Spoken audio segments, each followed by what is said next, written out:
So hello everyone, स्वागत है आप सभी बच्चों का इजी प्रैप पर। एक बार फिर से उम्मीद कर रहे हैं आप सब बच्चों की तैयारी बहुत ही ज़बरदस्त चल रही होगी। जैसा कि आप सब बच्चों को पता है कि इजी प्रैप काफ़ी ज़्यादा डेटा आरआरबी सीबीटी 1 के लिए कलेक्ट करके एक सटीक और सही इंफॉर्मेशन आरआरबी जेई सीबीटी 1 के लिए देना चाह रहा है, जिसके लिए हमने काफ़ी डेटा कलेक्ट किया है, जिसमें बहुत सारा डेटा अभी पिछले 2-3 दिन से लगातार इजी प्रैप के ऊपर आरआरबी जेई सीबीटी 1 के लिए डेटा कलेक्ट किया जा रहा है। उसके लिए लगातार वीडियोस भी आपको देखने को मिल रहे होंगे।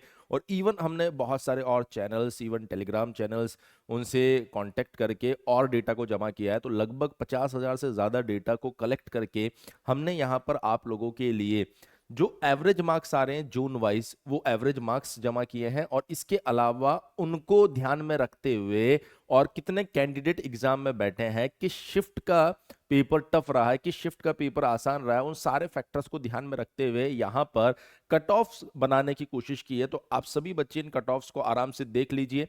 हम ऐसा नहीं बोल रहे हैं कि ये कट ऑफ 100% सही होने वाली है, लेकिन जितना डेटा हमारे पास में आया उनकी बेसिस पर लगभग लगभग ऐसी कट ऑफ आपको देखने को मिल रही है।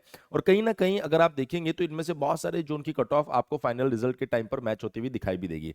चलिए शुरुआत करते हैं आरआरबी जेई सीबीटी 1 की जो कट ऑफ है वो किस तरीके से हमें यहाँ पर दिखाई दे रहा है। कट ऑफ से जुड़ा आपने देखा होगा कि हमने एग्जाम से पहले एक वीडियो बनाया था जिसमें सेफ स्कोर के बारे में जानकारी दी थी। अब ये सेफ स्कोर जो होता है, ये सेफ स्कोर एक्चुअल में आपको बता रहा है कि भाई आपको कितना अटेम्प्ट करना चाहिए था। तो इसकी पिक्चर तो एग्जाम होने के बाद में खत्म हो चुकी है, लेकिन अगर आप देखेंगे अभी 2 दिन पहले ही हमने सीबीटी 1 को लेकर एक लाइव सेशन किया था, जिसको लगभग लगभग 54,000 स्टूडेंट्स ने देखा है और भी लोग देख रहे हैं। और उन्हीं की बेसिस पर हमने वहां से गूगल फॉर्म क्रिएट किया था और बच्चों का डेटा जमा कर रहे हैं, और उसके बेसिस पर हम लोग ये एनालिसिस कर रहे हैं। तो ये एनालिसिस करने के बाद में हमारे सामने ये निकल कर आया कि अगर हम लोग जोन वाइज देखें तो जो नंबर ऑफ स्टूडेंट है उसमें हमने अहमदाबाद के जितनी एंट्रीज हमारे पास में आ रही है 2790, लगभग 2790 बच्चों ने गूगल फॉर्म फिल किया है। ये सारे गूगल फॉर्म हमारे पास फिल नहीं हुए हैं, कुछ हमारे पास हुए हैं, कुछ और टेलीग्राम ग्रुप्स के पास में हुए हैं, जिनको हमने कंबाइंड किया है और उसके बाद में यहाँ पर एवरेज स्कोर दिया है। अच्छा, कुछ एक चीजें आपको कुछ एक यूट्यूब चैनल पर ये एवरेज स्कोर अलग अलग दिखाई दे रहा होगा। क्यों दिखाई दे रहा होगा? कारण क्या है कि जिसके पास जितना डेटा आया उन्होंने उनके बेसिस पर एवरेज निकाला है। अभी हमने सारे डेटा को क्लब करके यहाँ पर एवरेज इंट्रोड्यूस करवाया आपको। तो अहमदाबाद में 2790 बच्चों ने एंट्रीज की है, जिसमें लगभग एवरेज आपके पास में 55.39 आ रहा है। लेकिन ये एवरेज कट ऑफ को क्लियर नहीं कर रहा है, क्योंकि सिर्फ 2790 बच्चों ने ही एंट्री की है, लेकिन वहां पर थाउजेंड्स ऑफ स्टूडेंट ने पेपर दिया था। लेकिन एक आइडिया लग रहा है कि हाँ ठीक है, मतलब एवरेज स्कोर जो है वो 55 के आसपास जा रहा है। तो इस बेसिस पर अगर हम लोग देखें तो जनरल का जो कट ऑफ है वो अहमदाबाद जोन का आपका 61 से 68 रह सकता है, और ओबीसी का 56 से 62, और एससी एसटी का 46 से 55 कट ऑफ रह सकता है। ईडब्ल्यूएस को हमने यहाँ पर कंसीडर नहीं कर रखा है, क्योंकि उससे जुड़ा हमारे पास में ज्यादा डेटा आया नहीं, इस वजह से हमने यहाँ पर ईडब्ल्यूएस को इंट्रोड्यूस नहीं करवा रखा है। अगर कोई बच्चा ईडब्ल्यूएस वाला है तो वो अपने आप को जनरल और ओबीसी इसके बीच में या नियर टू ओबीसी मान सकता है। ठीक है, चलिए अब हम लोग बात करते हैं अजमेर। तो अजमेर पे जो हमारे पास गूगल फॉर्म में एंट्रीज आई है वो आ रही है 2293, जिसमें एवरेज स्कोर आपके पास में आ रहा है 60.56। और इसके बेसिस पर जब हमने जनरल की कट ऑफ का आइडिया लगाया तो ये 63 से 69 के बीच में बता रहा है, और ओबीसी 57 से 63 के बीच में, और एससी एसटी जो है वो 49 से 56 के बीच में होने के पूरे पूरे चांसेस है। फिर उसके बाद हमने प्रयागराज का जब डेटा देखा तो हमारे पास 3061 एंट्रीज आई है, जिसमें एवरेज स्कोर आपके पास 59.56 के आसपास आ रहा है, और कट ऑफ जो है यहाँ पर 63 से 70 के बीच में होने के पूरे पूरे चांसेस यहाँ पर हमें दिखाई दे रहे हैं। ओबीसी जो है वो 57 से 62 के बीच में रह सकती है, और एससी एसटी 47 से 53 के बीच में रह सकती है। देखिए, जरूरी नहीं कि यहाँ पर आप देखिए जनरल की कट ऑफ 70 तक टच हो रही है तो सर एससी एसटी की कट ऑफ भी बढ़नी चाहिए। तो आप देख सकते हैं यहाँ पर एससी एसटी की कट ऑफ उल्टा आपको ज्यादा दिख रही है, यहाँ पर आपको कम दिख रही है। तो ये बहुत सारे फैक्टर्स पर डिपेंड करती है कि वहां पर इस पर्टिकुलर कैटेगरी के अंदर कितनी सीट्स है, कितने बच्चों ने अप्लाई किया है, उन सारे फैक्टर्स पर ये डिपेंड करती है। बैंगलोर की अगर हम लोग बात करें तो यहाँ पर हमारे पास 1769 गूगल फॉर्म्स फिल हुए हैं, जिसमें एवरेज काफी कम आया है 49.86। इसके बेसिस पर हम बोल रहे हैं कि इसकी कट ऑफ भी कम रहने के पूरे पूरे चांसेस है, 55 से 62 के बीच में इसकी कट ऑफ रह सकती है। और ओबीसी की कट ऑफ की अगर हम लोग बात करेंगे तो 49 से 55 और वहीं अगर SC ST 42 से 45 के बीच में। अच्छा, बहुत सारे बच्चे इस बात को लेकर भी कंफ्यूज हो सकते हैं कि सर ये जो कट ऑफ आप बता रहे हैं ये नॉर्मलाइज मार्क्स है या रॉ मार्क्स है। तो हम लोग नॉर्मलाइज मार्क्स की यहाँ पर चर्चा कर रहे हैं, रॉ मार्क्स की चर्चा नहीं कर रहे हैं, ध्यान रखना। उसके बाद में अगर हम लोग बात करें भोपाल, तो भोपाल में हमारे पास 3213 फॉर्म गूगल फॉर्म में एंट्रीज आई है, जिनका अच्छा खासा एवरेज 58.63 आ रहा है। जनरल की कट ऑफ की अगर हम लोग बात करें तो 62 से 67 तक जा सकती है ये, और ओबीसी की कट ऑफ की अगर हम लोग बात करें तो 55 से 61, और SC ST की जो कट ऑफ है वो 40 से 48 के बीच में जा सकती है। वहीं अगर हम लोग बात करें बेटा भुवनेश्वर, तो 1120 फॉर्म मेरे पास में आए यहाँ पर हमारी टीम के पास में, जिसका एवरेज अगर हम लोग देखें तो बहुत ज्यादा एवरेज नहीं आ रहा, 50.4 के आसपास एवरेज आ रहा है, और जनरल की कट ऑफ जो है वो 60 से 65 के बीच में हो सकती है ये। क्लियर है? इसके बाद में अगर आप देखेंगे तो जो ओबीसी है, ओबीसी की कट ऑफ 58 से 61 के बीच में जा सकती है, और SC ST की जो कट ऑफ है वो 51 से 55 के बीच में जा सकती है।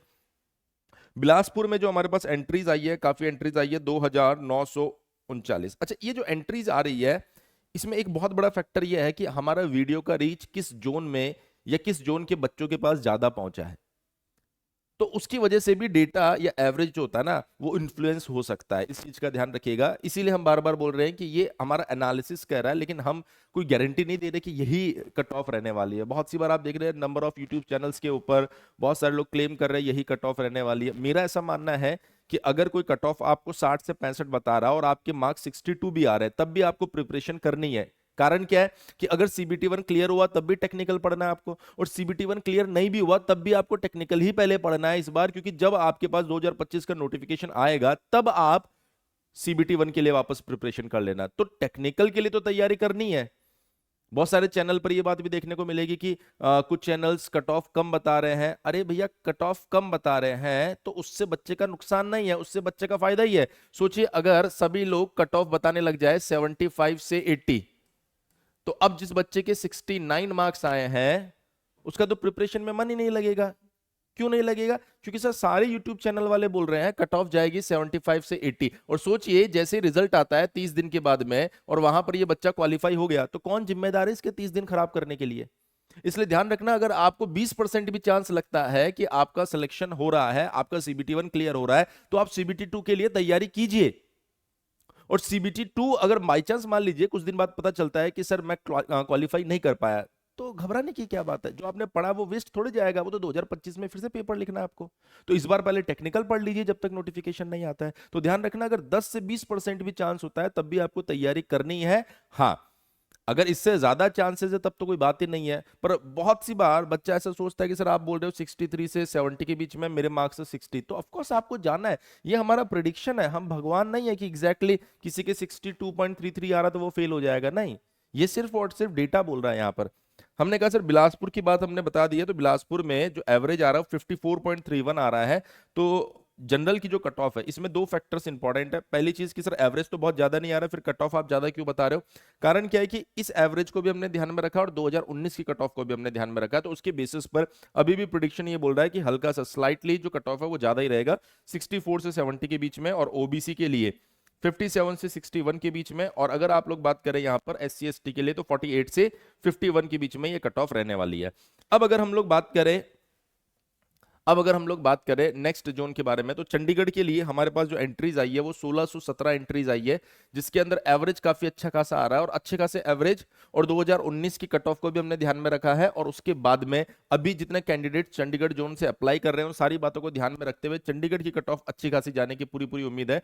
67 से 74 के बीच में ये कट ऑफ जा सकती है। ओबीसी की अगर हम लोग बात करेंगे तो ये आपके पास में जाएगा 65 से 68 के बीच में, और SC ST की अगर हम लोग बात करेंगे तो ये जाएगा 52 से 58 के बीच में। उसके बाद अगर हम लोग बात करें चेन्नई, तो चेन्नई में हमारे पास जो एंट्रीज है वो अच्छी खासी एंट्रीज है, 6329 एंट्रीज है, जिनका एवरेज अगर हम लोग देखेंगे तो 53.02 है।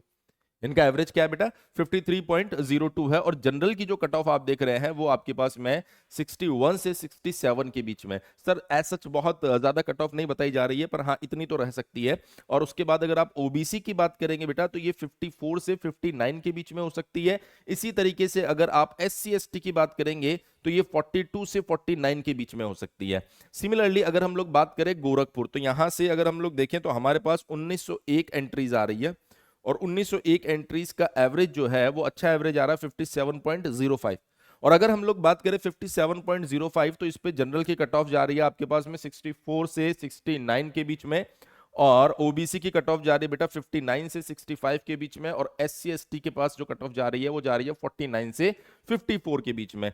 सिमिलरली अगर हम लोग बात करें गुवाहाटी तो हमारे पास 936 एंट्रीज आ रही है। अच्छा अगेन मैं बार बार रिपीट कर रहा हूं, 936 जितनी भी एंट्रीज हम लोग बोल रहे हैं सारी एंट्रीज हमारे पास नहीं आई है। हमारे पास जो एंट्रीज आई है और कुछ अलग अलग टेलीग्राम ग्रुप से हमने डेटा को कलेक्ट करके ये डेटा आप लोगों के सामने रिप्रेजेंट हम लोग कर रहे हैं, है ना। तो इस चीज को हम कहीं पर भी क्लेम नहीं कर रहे हैं कि सारा डेटा हमारे पास ही आया बच्चों का, नहीं। हमने कहा कि ठीक है सर 936 गुवाहाटी की अगर हम लोग बात करें तो इसका जो एवरेज जा रहा है वो जा रहा है 53.98। तो ऐसे में जनरल की जो कट ऑफ जा रही है वो अच्छी खासी देखने को मिल रही है 67 से 72। ओबीसी की कट ऑफ आपको देखने को मिलेगी 59 से 66।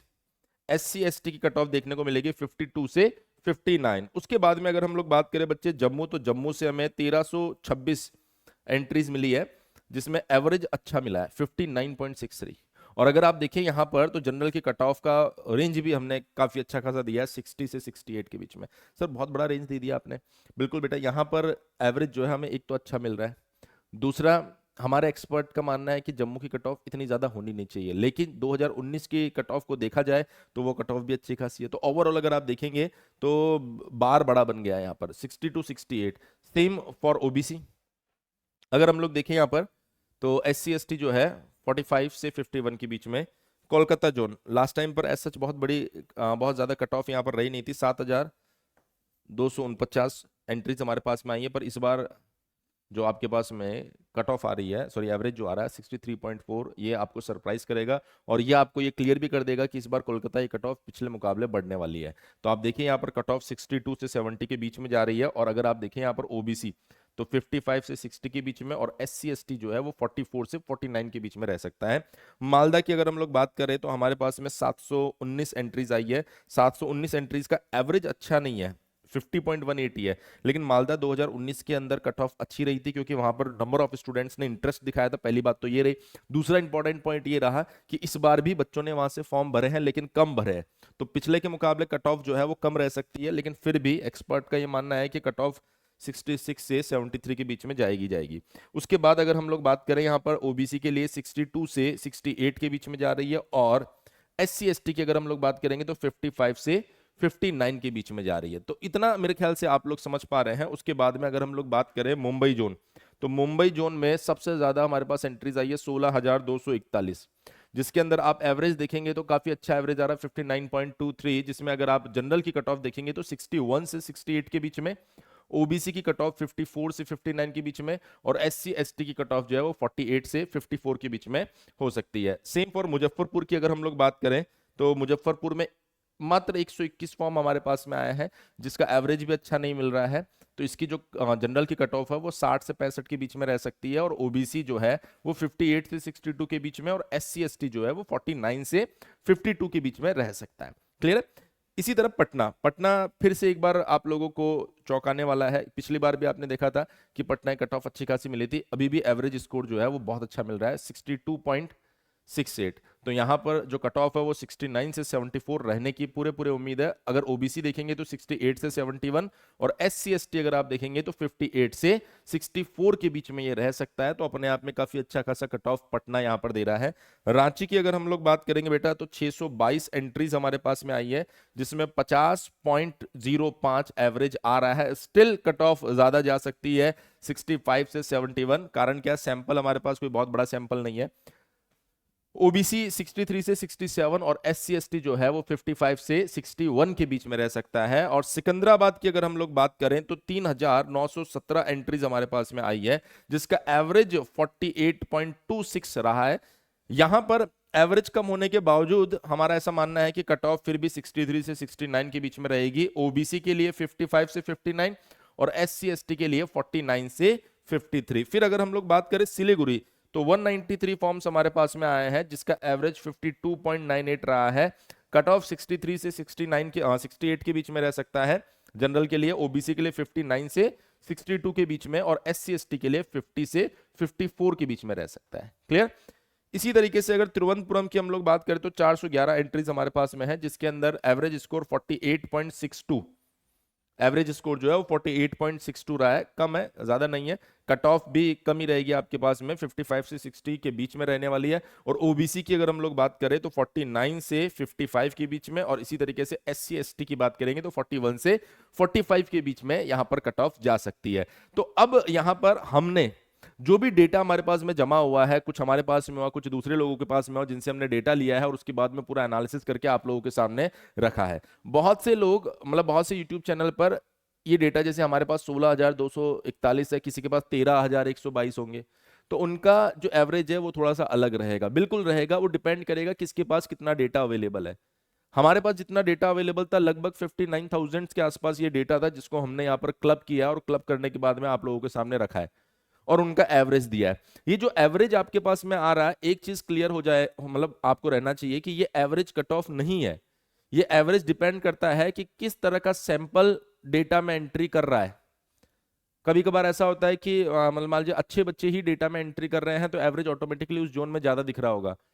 कई बार ऐसा हो जाता है कि हमारी रीच, हमारा वीडियो, हमारा गूगल फॉर्म जो है वो उन बच्चों तक नहीं पहुंच पाया है जिनका मार्क्स कम रहा होगा या जिनका मार्क्स ज्यादा रहा होगा, तो कम वालों ने फॉर्म भरा होगा तो एवरेज ऑटोमेटिकली गिर गया होगा। ये एवरेज सिर्फ और सिर्फ आपके एनालिसिस के लिए है, पर जो कट ऑफ हमने दी है इसके ऊपर काफी मेहनत की गई है, तो आप इसको जरूर दिमाग में रखिएगा कि मोस्ट प्रोबेबली कट ऑफ आपके पास में ऐसी रहने वाली है। लेकिन अब दूसरा सवाल ये आता है कि सर, अगर मान लीजिए कि हमारे मार्क्स नॉर्मलाइज होते हैं, तो ये हम कैसे जज करें कि हमारे मार्क्स नॉर्मलाइजेशन के बाद बढ़ेंगे या कम होंगे?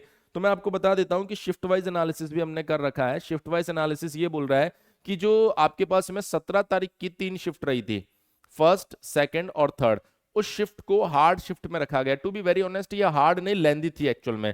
लेंदी हो या हार्ड हो, मार्क्स यहां पर, एवरेज मार्क्स यहां पर कम होने के पूरे पूरे चांसेस है। इसके अलावा 16 तारीख का जो तीसरा शिफ्ट था, ये हार्ड और मॉडरेट के बीच में है। मतलब बहुत सारे स्टूडेंट ये बोल रहे हैं कि सर ये हमारे पास में हार्ड रहा, बहुत सारे स्टूडेंट्स का ये ओपिनियन है कि ये मॉडरेट की कैटेगरी में रहा है, इसलिए आप इसको हार्ड और मॉडरेट के बीच में मान सकते हैं। फिर जब हम लोग इजी की कैटेगरी में आए तो 16 तारीख की जो फर्स्ट शिफ्ट, यानी यार पहला जो पेपर रहा ना, वो इजी की कैटेगरी में गया है, और 18 तारीख की जो फर्स्ट शिफ्ट रही है बेटा, वो आपकी इजी टू मॉडरेट की कैटेगरी में गई है, इजी टू मॉडरेट की कैटेगरी में गई है। उसके बाद में अगर हम लोग बात करें यहां पर 16 तारीख की जो सेकंड शिफ्ट है, सेम ये भी आपके पास में इजी टू मॉडरेट की कैटेगरी में गई है, और उसके बाद 18 तारीख की सेकंड और थर्ड शिफ्ट जो है वो आपकी मॉडरेट की कैटेगरी में गई है। तो जिसकी शिफ्ट का एवरेज स्कोर कम रहता है उसको कहीं ना कहीं यहां पर बेनिफिट मिलने वाला है। तो वो बच्चे जो इस शिफ्ट में आ रहे हैं उनको बेनिफिट मिलने के पूरे पूरे चांसेस है। वो बच्चे जो इस कैटेगरी में आ रहे हैं उसमें जैसे ये वाली शिफ्ट जो रहेगी आपके पास में, इसको बेनिफिट मिल सकता है। ये वाली जो शिफ्ट रहेगी इसमें अभी मॉडरेट टू इजी या इजी टू मॉडरेट है, तो ये तभी पता चलेगा जब एग्जैक्टली क्लियर हो पाएगा, क्योंकि ओपिनियंस जो है डेटा के हिसाब से जो चीजें सामने आई है वो हमने सारी की सारी आपके सामने रख दी है। और मैं उम्मीद कर रहा हूं कि इतना आइडिया लगाने के बाद में आप ये जरूर जज कर पाएंगे कि आप सीबीटी 1 क्वालिफाई कर पा रहे हैं नहीं कर पा रहे। अगर आपको 10% भी या 20% भी ऐसा लगता है कि आप सीबीटी 1 क्वालिफाई कर रहे हैं, तो हमारा मानना ऐसा है कि आपको सीबीटी 2 के लिए जाना चाहिए। दूसरी चीज ये, अगर आपको बिल्कुल क्लियर हो चुका है कि आप सीबीटी 1 क्वालिफाई कर रहे हैं और आपको सीबीटी 2 की प्रिपरेशन करनी है, तो डेफिनेटली आपको आज से ही तैयारी चालू कर देनी चाहिए। और इसी तैयारी के लिए आप सभी बच्चे जानते हैं कि इजी प्रैप आरआरबी जेई के लिए सबसे बड़ी और सबसे अनुभवी टीम लेकर आया है, और उसके लिए आप हमारी इजी प्रैप एप्लीकेशन को डाउनलोड कर लीजिए। डिस्क्रिप्शन में एप्लीकेशन का लिंक आपके पास अवेलेबल है, उसको डाउनलोड कीजिए, और डाउनलोड करने के बाद में आपके जो भी रेस्पेक्टिव डिपार्टमेंट्स हैं उन डिपार्टमेंट में जाकर आप वहां पर डेमो क्लासेस जरूर देखिए। कारण क्या है कि सबसे बड़ी और सबसे अनुभवी टीम के बाद में भी हमारा कोर्स सबसे अफोर्डेबल है। अगर मान लीजिए आप में से कुछ बच्चे ऐसे हैं जिन्होंने पहले से तैयारी कर रखी है, उनको सिर्फ और सिर्फ अब लास्ट टाइम पर प्रैक्टिस की जरूरत है, अगर ऐसा है तो 499 रुपए के अंदर, 499 रुपए के अंदर आपको हमारा प्रयास 2.0 बैच मिल रहा है, जिसके अंदर आपको लाइव प्लस रिकॉर्डेड क्लासेस मिलेगी, जिसके अंदर आप लोगों को टेक प्लस नॉन टेक दोनों सब्जेक्ट करवाए जा रहे हैं, बाइलैंग्वेज क्वेश्चन होंगे। इसी बैच के अंदर आपको एडिशनल मॉक टेस्ट भी ऐड करके दे दिए जाएंगे, जिससे कि आपकी जो प्रैक्टिस है वो और बढ़िया हो सके। अगर आपको डिटेल में सीबीटी 2 की तैयारी करनी है तो हमारा लक्ष्य सीबीटी 2 का बैच आपको एप्लीकेशन पर मिल जाएगा, जो 1499 रुपए का है, लेकिन नए साल के ऑफर में आपको सिर्फ 699 रुपए में मिल रहा है। इसके अंदर हमारे पास में dedicated live plus recorded class रहेंगे, प्रिंटेबल नोट्स रहेंगे, एमसीक्यू प्रैक्टिस भी हम लोग करा देंगे। अगर मान लीजिए आप ये सोच रहे हैं कि नहीं सर, हमें हमें बिल्कुल क्लियर हो चुका है कि हमारा सीबीटी 1 क्लियर नहीं हो रहा है, हम 2025 के लिए प्रिपरेशन करना चाह रहे हैं, तो अगेन लक्ष्य टारगेट और लक्ष्य फाउंडेशन बैच आपके पास अवेलेबल है। लक्ष्य टारगेट यानी 1 साल की वैलिडिटी वाला सीबीटी 1 प्लस सीबीटी 2 का ये बैच है, जो आपको सिर्फ 999 रुपए में मिल रहा है, जिसमें आपको लाइव प्लस रिकॉर्डेड दोनों क्लासेस मिलेगी।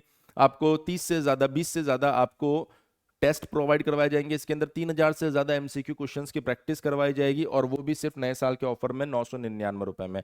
इसी तरीके से अगर आप देखेंगे हमारा लक्ष्य फाउंडेशन बैच जो 2 साल की वैलिडिटी के साथ आपको मिल रहा है सेम फीचर के साथ, वो 1499 रुपए में, और अगर आप लाइफ टाइम वैलिडिटी लेना चाहते हैं तो वो 1999 रुपए में आपको मिल जाएगा। अगर मान लीजिए आप आरआरबी जेई के साथ साथ बाकी एसएससी जेई या स्टेट जेई एग्जामिनेशन को भी तैयारी कर रहे हैं, तो उनके लिए आपको अलग अलग कोर्स लेने की जरूरत नहीं है, क्योंकि यहां पर हमारा उड़ान बैच अवेलेबल है जो 1 साल की वैलिडिटी सिर्फ 1299 रुपए में दे रहा है। इसमें आरआरबी जेई भी पूरा कवर किया जाएगा, एसएससी जेई भी पूरा कवर किया जाएगा, और जो भी आपका स्टेट एई जेई एग्जामिनेशन होगा उनको भी पूरा किया जाएगा। इसमें 50 से ज्यादा आपको टेस्ट प्रोवाइड करवाए जा रहे हैं, और 5000 से ज्यादा आपको एमसीक्यू क्वेश्चंस यहां पर अलग से लाइव प्रैक्टिस करवाई जा रही है। तो मुझे ऐसा लगता है कि अगर आप एई जेई एग्जामिनेशन की तैयारी करने जा रहे हैं, तो one of the best platform easy prep आपको मोस्ट अफोर्डेबल फीस के अंदर कोर्सेज प्रोवाइड करवा रहा है। अगर मान लीजिए फिर भी आपको किसी भी तरह का कोई कंफ्यूजन रहता है, कोई जानकारी चाहिए, तो आप हमारे हेल्पलाइन नंबर 7014639318 के ऊपर कॉल कर सकते हैं, या फिर आप चाहें तो पर्सनली मुझसे बात कर सकते हैं 7742020422। अगर मान लीजिए कि आपको किसी भी तरह का कोई डाउट है, भले वो आपके प्रिपरेशन के रिगार्डिंग हो, भले आपको एप्लीकेशन पर किसी तरह की कोई समस्या आ रही है, तब भी आप मेरे नंबर पर कांटेक्ट कर सकते हैं। मैं डेफिनेटली आप लोगों को जरूर रिस्पॉन्ड करूंगा। मैं उम्मीद कर रहा हूं आप सभी बच्चे इजी प्रेप के साथ अपनी तैयारी को, और जितने भी इंफॉर्मेटिव वीडियोस आ रहे हैं उनको जरूर इंजॉय कर रहे होंगे। चैट सेक्शन में हमने अलग से एक गूगल फॉर्म पिन किया है, उसको जरूर भर दीजिएगा, जो हमारे डेटा एनालिसिस में काफी मदद करता है। और आज रात 9:15 पे आप लोगों के लिए हम एक ऐसा सेशन लेके आ रहे हैं जिसमें आपको ये बताया जाएगा कि किस जोन से आपने फॉर्म भरा है जो आपके लिए डेंजरस हो सकता है, किस जोन से आपने एग्जाम दिया होगा जिससे आपको बेनिफिट मिल सकता है, किस शिफ्ट में आपको बेनिफिट मिलेगा, किस शिफ्ट में बेनिफिट नहीं मिलेगा, और इसके साथ साथ जो कट ऑफ एनालिसिस है उसके बेसिस पर आप क्वालिफाई कर रहे हैं या नहीं कर रहे हैं, ये सारी बातें हम आपको बताने वाले हैं। तो रात 9:15 पे जुड़ना ना भूलिए हमारे साथ में इजी प्रेप के साथ। थैंक यू सो मच, बने रहिए हमारे चैनल इजी प्रेप के साथ।